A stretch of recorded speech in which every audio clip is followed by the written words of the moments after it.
membuat tutorial, yaitu wajar kalau misalnya teman-teman belum dapat proyek, kalau teman-teman masih tidak membaca semua instruksi dalam proyek di Upwork. Baik, kita mulai saja.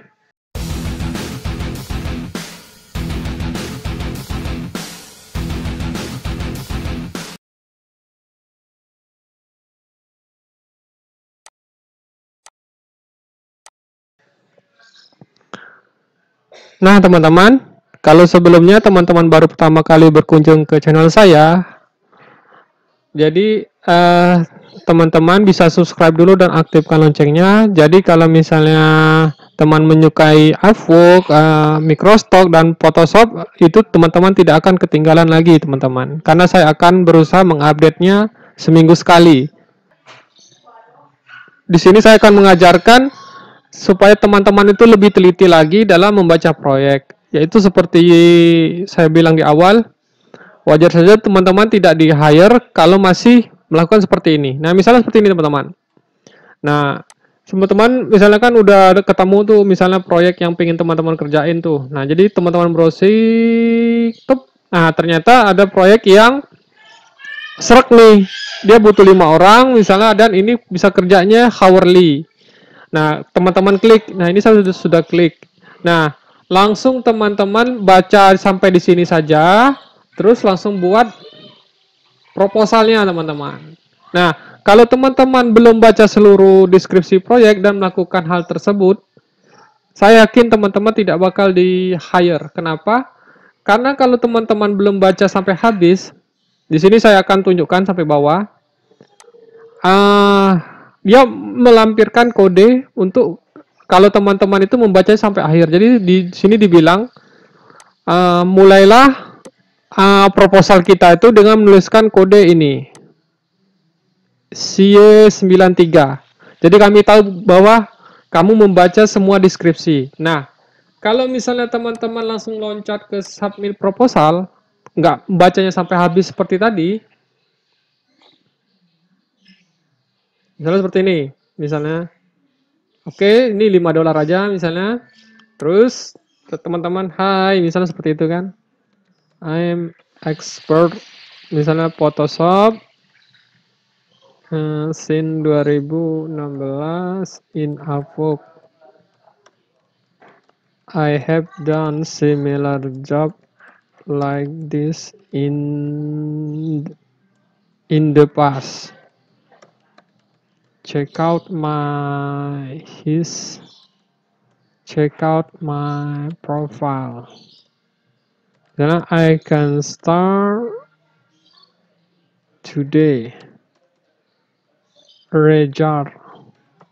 Ini ada. Nah, misalnya kalau kayak gini teman-teman kirimkan langsung, saya yakin teman-teman tidak akan di-hire. Karena tadi dia suruh bilang, ini teman-teman di atas tadi itu ada kode Xcode. Ada kode ini, kode CY93. Nah, itulah kenapa teman-teman tidak di-hire.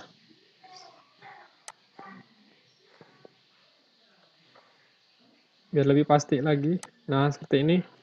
Nah, terus yang kedua, itu coba dalam proposal teman-teman itu, tawarkan sesuatu yang berbeda, tidak ada orang lain tuh menawarkan yang sama gitu. Misalnya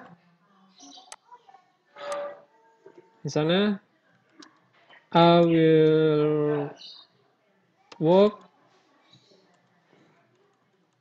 misalnya I give you unlimited revision until satisfied. Nah, seperti ini. Ini termasuk daya tarik kita yang berbeda dengan yang lain. My service, I give you unlimited revision. Misalnya gini, fast respon.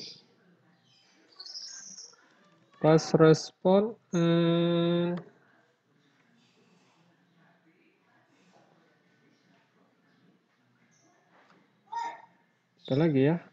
Ya seperti aja dulu. Jadi dalam teman-teman buat proposal tuh ada sedikit tambahan seperti ini, teman-teman. Jadi ada daya tarik teman-teman membuat proposal.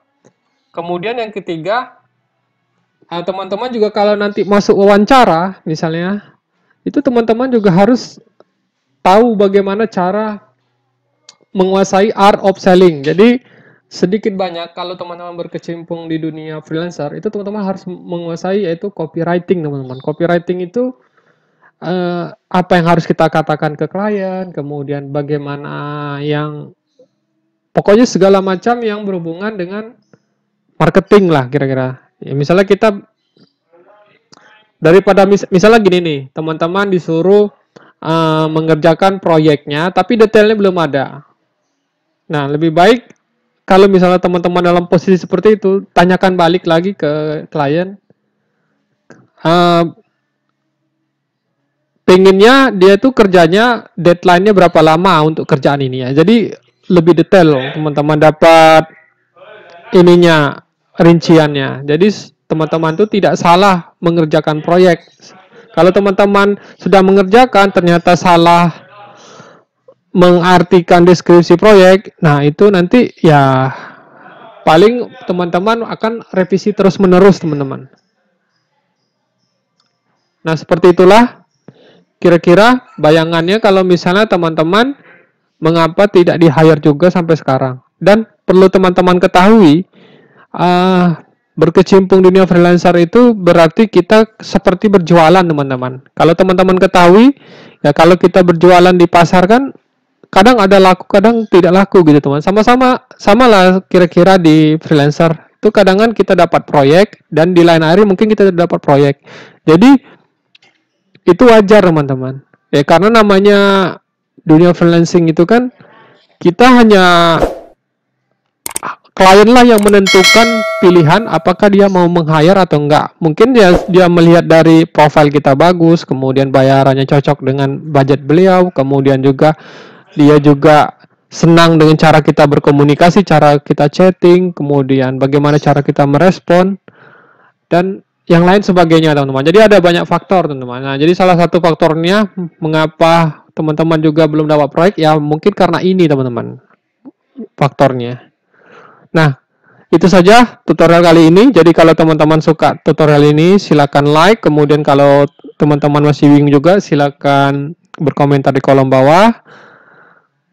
Dan kalau teman-teman ingin belajar lebih banyak tentang Upwork, itu saya sudah membuka kursus Upwork-nya teman-teman.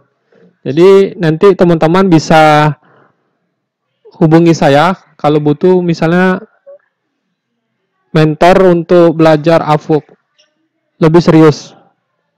Oke kalau gitu, sampai ketemu di tutorial berikutnya.